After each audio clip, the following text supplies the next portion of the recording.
Secunderabad cantonment board సమావేశంలో Malkajgiri MP ఈట్ల Rajendra అధికారులపై తీవ్ర ఆగ్రహం వ్యక్తం చేశారు. ముఖ్యంగా కొత్త సీఈఓ పనితీరుపై ఆయన తీవ్ర అసంతృప్తి వ్యక్తం చేశారు. కంటోన్మెంట్ అంటే మేమే రాజా అనే అహంకార భావన అధికారులకు మంచిది కాదని హెచ్చరించారు.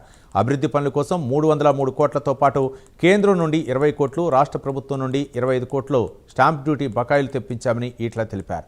డబ్బులకు ఎలాంటి కొరత లేకపోయినా పనులు చేయడంలో సీఈఓ సుముఖంగా లేరని మండిపడ్డారు. రాబోయే 40 ఏళ్లకు అనుగుణంగా డ్రైనేజ్ వ్యవస్థను సిద్ధం చేయాలని అధికారులను ఆదేశించారు. గతంలో తప్పుడు రిపోర్టులతో కూల్చివేసిన షాపుల బాధితులకు న్యాయం చేయాలన్నారు ఈట్ల రాజేందర్.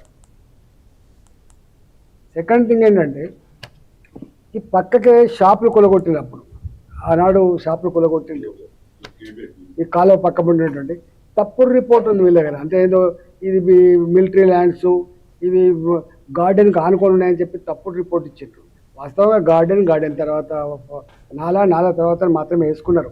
ఇవాళ పేదవాళ్ళకు ఎవడో అక్కడిక్కడ కొంత బ్రోకర్గిరి చేసే వాళ్ళను దృష్టిలో పెట్టుకొని, లేకపోతే కిరాయికి ఇచ్చిన వాళ్ళని దృష్టిలో పెట్టుకొని, చాలా పెద్దవాళ్ళు ఉన్నారని చెప్పి దృష్టిలో పెట్టుకొని పేదవాళ్ళందరినీ కూడా కూల్ చేసిండ్రు.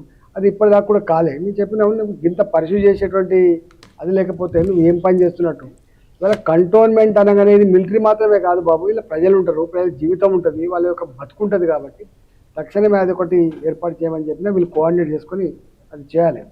మూడో ఇష్యూ ఏంటంటే కంటోన్మెంట్లో ఈ మధ్యకాలంలో ఈయన వచ్చిన తర్వాత, కొత్త సీఈఓ వచ్చిన తర్వాత అన్నిటికీ నెగిటివ్. ఎప్పుడు కూడా ఇంతవరకు మాకు ఒక 20 కోట్లు కావాలి, ఒక 30 కోట్లు కావాలి, మీరు శాంక్షన్ చేయమని